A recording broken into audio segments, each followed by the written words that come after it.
Good morning. Today, 28 March 2026, Saturday. Wisdom of word of God morning ડિવોશનમાં આપ સર્વનો આવકાર કરવામાં આવે છે અને પ્રેમી સલામ પાઠવવામાં આવે છે. આજે સવારે આપણે નીતિવચનોના પુસ્તકમાંથી એનો 16મો અધ્યાય અને એની 11મી કલમ પર પ્રભુનું વચન એ જોવા માગીએ છીએ.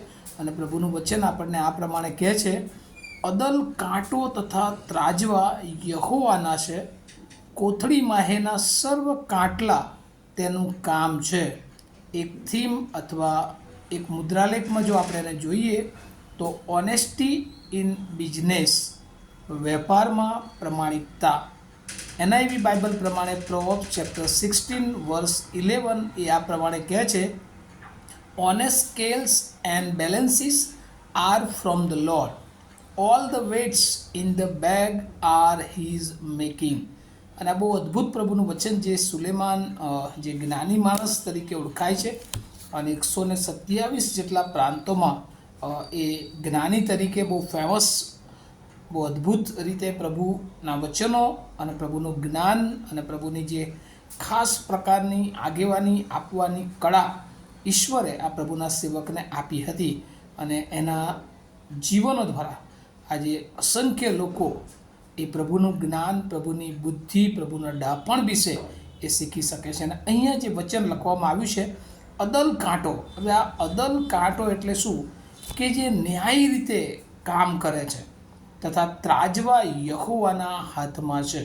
અને એટલે જ્યારે આપણે ઈશ્વર કોઈ જવાબદારી સોંપે છે ત્યારે ઈશ્વર એ સોંપેલી જવાબદારીને આપણે કરીએ છીએ એટલું જ પૂરતું નથી, પરંતુ એ જવાબદારી નિભાવતી વખતે એમાં કેટલી આપણી પ્રમાણિકતા છે એ પણ બહુ અગત્યની છે. અને એટલા માટે અહીંયા લખ્યું છે કે યહોવા પાસે અદલ કાંટો છે. આપણા મનની તુલના કરનાર એ ઈશ્વર છે, કારણ કે ત્રાજવા જે તુલના કરવા માટે હોય છે એ યહોવાના છે. અને એટલે ઈશ્વર એ પ્રમાણિકતા અને ન્યાયનો સ્ત્રોત છે.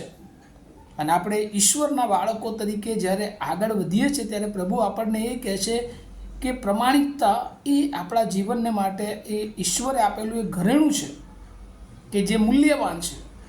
અને આ દિવસોમાં આપણે જોઈએ છીએ કે પ્રમાણિકતાની તાતી જરૂર છે, કારણ કે ઘણી બધી વાર આપણા જીવનોમાં ઘણા બધા લોકો એ જુદું માપ બતાવીને એ જાણે કે દગો કરતો એ જોવા મળે છે.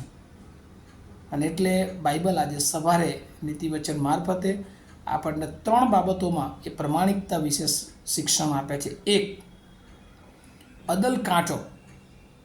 અદલ કાંટો એ કુટુંબ તરીકે આપણે જોઈએ છીએ ત્યારે આપણા કુટુંબમાં અને કુટુંબ પછી વ્યવહારમાં અને વ્યવહાર પછી વાણીમાં એ ન્યાય હોય એ ખૂબ જરૂરી છે. અને એટલા માટે દરેક ક્ષેત્રમાં આ દિવસોમાં પ્રમાણિકતાની જરૂર છે. સંબંધોમાં એ પ્રમાણિકતાની જરૂર છે, સેવામાં એ પ્રમાણિકતાની જરૂર છે, કારણ કે ઈશ્વર એ એનો સ્ત્રોત છે. આપણે કામ તો કરીએ છીએ, આપણને સોંપેલી જવાબદારી આપણે નિભાવીએ છીએ તો ખરા, પણ એમાં પ્રમાણિકતા કેટલી છે એ બહુ જરૂરી છે. અને એટલે અહીંયા લખ્યું, honest scales and balances are from the lord. એટલે જે અદલ કાંટા છે, ન્યાયી ત્રાજવા છે, એ તો ઈશ્વર તરફથી એ આપણને મળેલી ભેટ છે.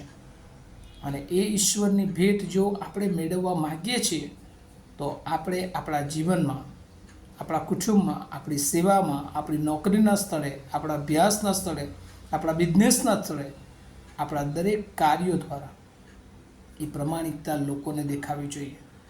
ઈશ્વર સાથેના સંબંધોની પ્રમાણિકતા, ઈશ્વર સાથેના રોજ સંબંધમાં રહેવાની પ્રમાણિકતા, ઈશ્વરના વચનો એ સાંભળવાની, બોલવાની, પાળવાની પ્રમાણિકતા, પવિત્ર જીવન જીવવાની પ્રમાણિકતા, દરેક કાર્યોમાં પ્રમાણિકપણે એ કાર્ય કરવાની નીતિ એ ઈશ્વર ચાહે છે. જૂના કરારમાં આપણે જોઈએ છીએ કે ઈશ્વર જે લોકો રોજ સાબાત પવિત્ર પાડતા હોય, નિયમિત દાન દશાંશો આપતા હોય, પણ જો એમનામાં નેકી નથી, એમનામાં પ્રમાણિકતા નથી, તો ઈશ્વર એમને લક્ષમાં લેતા નથી. અને વાલાઓ, આજે સવારે પ્રભુ તમને ને મને પણ એ જ વાત પ્રભુ શીખવવા માગે છે કે ઓનેસ્ટી ઇન બિઝનેસ. આપણને જે ઈશ્વરે આ પૃથ્વી પર વેપાર આપ્યો છે, જીવન આપ્યું છે, કાર્ય કરવાની આવડત આપી છે, એ બધામાં પ્રમાણિકતા એ બહુ જરૂરી છે. કારણ કે આ દિવસોમાં એ પ્રમાણિકતા અને ન્યાય એ ખૂબ જરૂરી છે. અને તો દેવ આપણી પાસે અપેક્ષા રાખે છે. લેવીય 19:36 પણ લખ્યું છે કે ઘણી બધી વાર લોકો જુદા જુદા માધ્યમો, માપો બતાવીને દગો કરતા હોય છે. અને ત્યારે યહોવા એ વારંવાર ઇઝરાયલને ચેતવણી આપતા હતા કે હું યહોવા છું અને હું તમને મિસરમાંથી કાઢી લાવનાર દેવ છું. અને એટલે આપણો દેવ એ ગઈકાલે, આજે અને આવતીકાલે એવો ને એવો ઈશ્વર છે. એ આપણી સાથે છે. એ આપણને જેમ ઇઝરાયલ પ્રજાને ગુલામીમાંથી બહાર કાઢી લાવનાર ઈશ્વર છે, આજે આપણને બધી જ પરિસ્થિતિઓમાંથી ઈશ્વર એ કાઢી લાવનાર, એ બચાવનાર, એ દોરનાર, એ ચલાવનાર, એ પૂરું પાડનાર ઈશ્વર આપણને મળ્યો છે.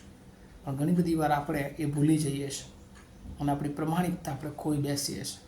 અને ત્યારે ઈશ્વરના આશીર્વાદો એ આપણા જીવનથી આપણે વંચિત રહી જઈએ છીએ. આજે સવારે પ્રભુ આપણને ફરી એકવાર આપણને શિક્ષણ આપે છે કે આપણે દરેક કાર્યોમાં, દરેક વિચારોમાં એ પ્રમાણિકતા હોય કે જેથી કરીને દેવનું આવવું નજીક છે ત્યારે આપણે શબ્દો સાંભળી શકીએ કે શાબાશ વિશ્વાસુ તથા પ્રમાણિક ચાકર. આ વચનો સમજવા માટે પ્રભુ એની બહુ કૃપા આપણ સર્વને આપે. આવું આપણે પ્રાર્થના કરીએ. અમારા જીવતાને પ્રેમાળ ઈશ્વર, તમારો બહુ આભાર માનું છું, તમારી સ્તુતિ કરું છું. આજે સવારે પ્રભુ પ્રમાણિકતા સંબંધી જે તમે વચન આપ્યું છે, કેમ કે પ્રભુ તમે ન્યાયી, પ્રમાણિકતાના ઈશ્વર છો. પ્રભુ અદલ કાટલા, ત્રાજવા એ બધું પ્રભુ તમારી ભેટ છે, તમારી એ સૃષ્ટિ છે, સર્જન છે પ્રભુ. ત્યારે અમે યોગ્ય અમારા જીવનોને તુલના કરી શકીએ, અમારા જીવનોમાંથી પ્રભુ તમને ન ગમતી બાબતોને દૂર કરી શકીએ. અને પ્રભુ અમે પ્રમાણિક રીતે તમે ઈચ્છો છો એવી રીતે પવિત્ર જીવન જીવીને, પવિત્ર રીતે તમારામાં આગળ વધીને અમારા જીવનો આગળ વધે એવી કૃપા માગતા અમે સગડા અમારા જીવનો અને ઉપસ્થિત તમામ જોડાયેલા તમામ વાલાઓને તમારા સમર્થ હાથોમાં મૂકતા મારી પ્રાર્થના ઈસુ પ્રભુના નામમાં સાંભળો અને તેનો સ્વીકાર કરો. Amen. Have a nice day to all of you. Thank you.